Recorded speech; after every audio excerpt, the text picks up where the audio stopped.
Shalom.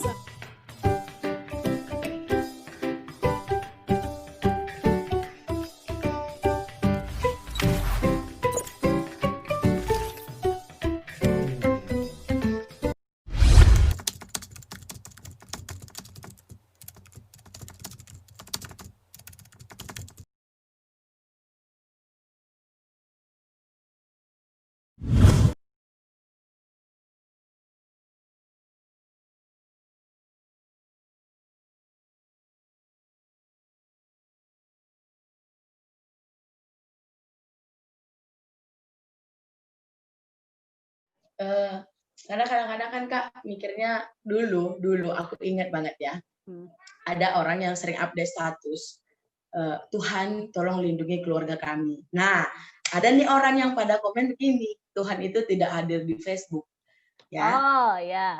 Ya kan? Itu dulu sering sekali. Jadi no doa-doa di Facebook. Jadi kayaknya menurutku pemikiran itu masih berlangsung sampai saat ini, bahwa Tuhan itu hadir di pertemuan langsung, di mana 2-3 orang berkumpul, aku hadir di situ. Nah, sekarang kan kita nggak berkumpul nih, gitu. Jadi kadang-kadang, apakah Tuhan seterbatas itu? Dek, menarik kalimat yang 2-3 orang itu tadi loh, Dek. Di situ berkumpul. Ada orang yang bikin meme dengan ayat itu. Bahwa konteks Alkitab 2-3 orang berkumpul di situ Tuhan ada. Kalau konteks pandemi ini sekarang 2-3 orang berkumpul, si corona itu akan menghampiri gitu kan. Artinya bukan kita bermain-main dengan ayat gitu ya.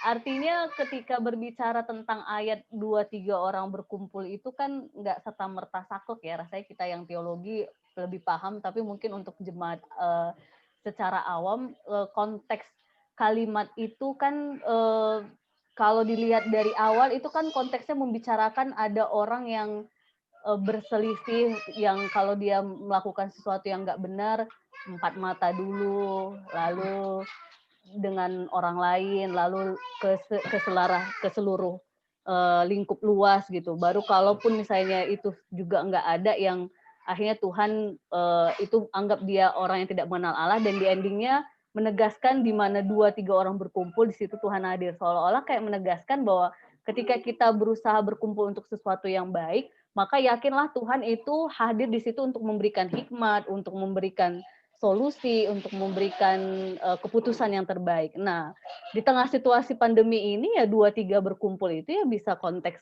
Zoom, kayak kita ini sekarang berdua, Tuhan sedang hadir gitu dari pembicaraan kita gitu. Jadi nggak mesti lagi yang 2-3 orang berkumpul secara harfiah fisik ya, Dek, kalau di tengah situasi pandemi. Gimana menurut Ndu?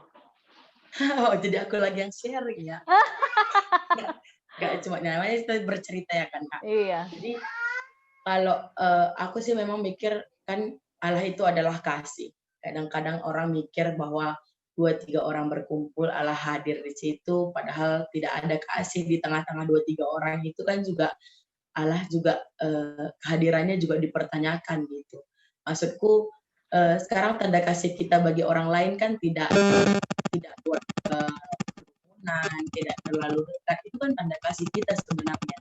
Dan ketika kita bertemu secara virtual supaya tidak kerumunan, tidak menularkan penyakit, dan memang menjaga protokol kesehatan, kan sebenarnya itu adalah tanda kasih, dan itulah kehadiran Allah itu sendiri gitu kan Kak. Jadi ngomongin tanda kasih, Dek, nih mumpung ya Kakak sempat di khotbah, Kakak mensuarakan ke jemaat.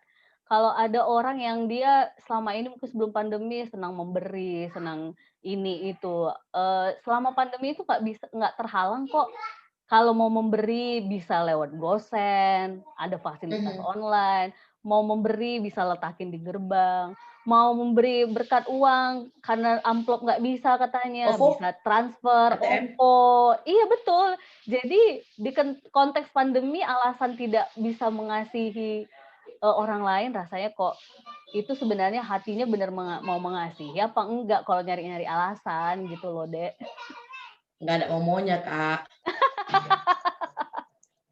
Itu udah lain cerita lagi ya, nggak ngerti lagi. Oke, ya untuk jadi masukku tadi kan Kak, ya, untuk kita untuk sebagai seorang pelayan lah di sebuah gereja gitu. kadang-kadang kita dipikir nggak berkorban kan, kita tidak berani menghadapi sang corona, gimana kita menghadapi kematian apa semua gitu. Orang berpikir bahwa pengorbanan itu hanya sekedar kita menghadapi sang corona gitu.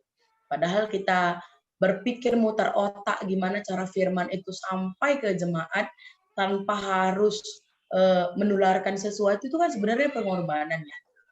Kayak aku sekarang harus khotbah karena memang situasi kami di sini kan jauh dari itu saja. Kami tidak mau terlalu gegabah, tidak mau terlalu berpikir kami terlalu bersih gitu.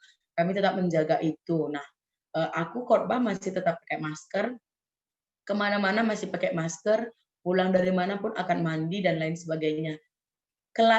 Keletihanku untuk menjaga itu kan sebuah pengorbanan sebenarnya.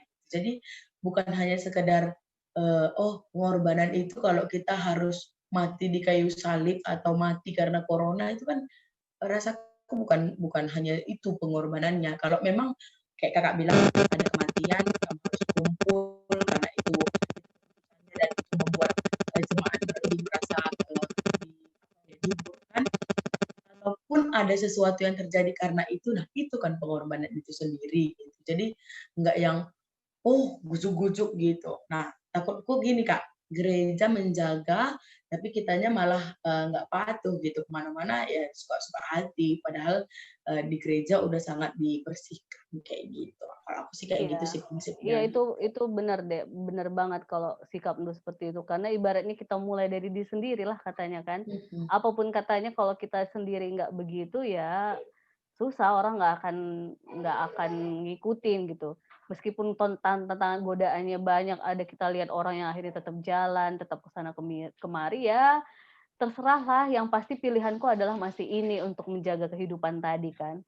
Eh, Sama tertarik sih tadi waktu yang kamu bilang mati di kayu salib dengan mati dengan corona kan nggak gitu juga gitu. Artinya kan Tuhan Yesus mati di kayu salib itu bukan konyong-konyong sebuah Mati konyol. sesuatu yang iya kalau istilahnya orang nggak mati konyol kan itu suatu pengorbanan. Tapi kalau orang yang mati karena COVID dalam arti dianya yang buat dia tidak taat, dia tidak ini itu kan kekonyolan gitu ya. Nah, yang lebih konyol lagi kan kalau kita yang kuat tapi akhirnya kita ngasih ke orang lain dampak Yang itu membawa kan dia. iya, itu kan kayaknya sedih gitu loh, Dek. Sedih dalam arti misalnya Kak Aban udah jaga banget, tapi kamu misalnya satu rumah dengan Kak Aban nggak menjaga terus Kakak yang akhirnya tiada, ya kan itu menyedihkan kan. Maksudnya nggak gitu juga lah. Kalau bisa tadi aku masih hidup panjang, kenapa harus aku mati cepat? Artinya kan kita harus dengan hikmat untuk di tengah-tengah pandemi ini menjaga kehidupan bukan diri kita aja, tapi orang-orang sekitar kita.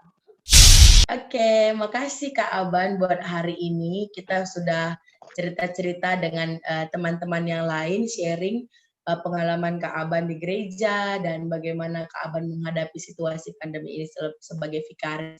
Terima kasih Kak Aban. Tuhan Yesus Sama-sama, memberkati. Adekku. Tuhan berkati. Tetap Dah, sampai tetap jumpa jaga lagi di diri ya. Ingat 3M, masker, mencuci tangan, dan menjaga jarak. Siap. Sampai jumpa lagi di podcast Dah. berikutnya. Tuhan Bye. berkati.